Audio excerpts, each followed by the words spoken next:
दिल्ली कांग्रेस मुख्यालय में कांग्रेस के वरिष्ठ नेता जयराम रमेश ने प्रेस कॉन्फ्रेंस कर भारत जोड़ो यात्रा से संबंधित जानकारी दी। उन्होंने कहा कि वैसे तो एक दिन में 24 किलोमीटर चलने का लक्ष्य है, लेकिन अभी केवल 19 किलोमीटर ही कवर किया जा रहा है। वहीं साथ ही उन्होंने बीजेपी पर जमकर निशाना साधा। उन्होंने कहा कि यात्रा से बीजेपी की चिंताएं बढ़ गई हैं। मैंने पहले कहा था कि ये भारत जोड़ो यात्रा मन की बात नहीं होगी, जनता की चिंता होगी।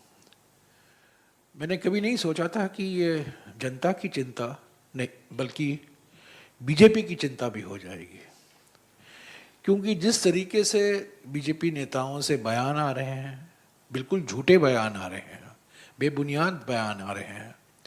बिल्कुल साफ हो गया है जिस तरीके से सोशल मीडिया उनकी फैक्ट्री चल रही है, बिल्कुल साफ हो गया है कि वो घबराए हैं। ब्लॉक के स्तर पर, ज़िले के स्तर पर और राज्य के स्तर पर। और ये एक मकसद था भारत जोड़ो यात्रा का कि हमारे पार्टी संगठन में हम एक नया जान फूंके।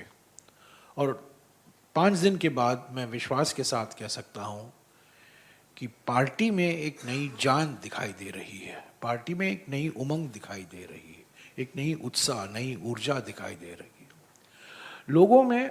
सुबह का जो यात्रा है वो पार्टी मोबिलाइजेशन का कारण नहीं है। पार्टी मोबिलाइजेशन तो दोपहर और शाम को होता है, पर सुबह जो हम देख रहे हैं, हर सुबह जो देख रहे हैं 7 बजे से लेकर करीब 10:30 बजे तक, वो जनता अपने ही बल पर आ रही है। अलग अलग राज्यों से अभी हमें जानकारी मिल रही है कि वहाँ भी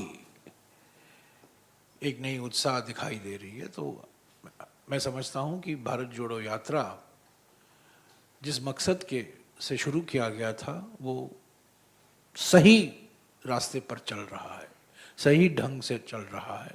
यहाँ वहाँ छोटे मोटे परिवर्तन हमें करने की ज़रूरत है। लाइव स्ट्रीमिंग हो रहा है, आप जानते हैं, सुबह और दोपहर, और जो राहुल गांधी जी के जो इंटरेक्शन हैं अलग अलग संस्थाओं के साथ, उसका भी हम कोशिश कर रहे हैं कि जितना हो सके हम उसका लाइव स्ट्रीमिंग करें।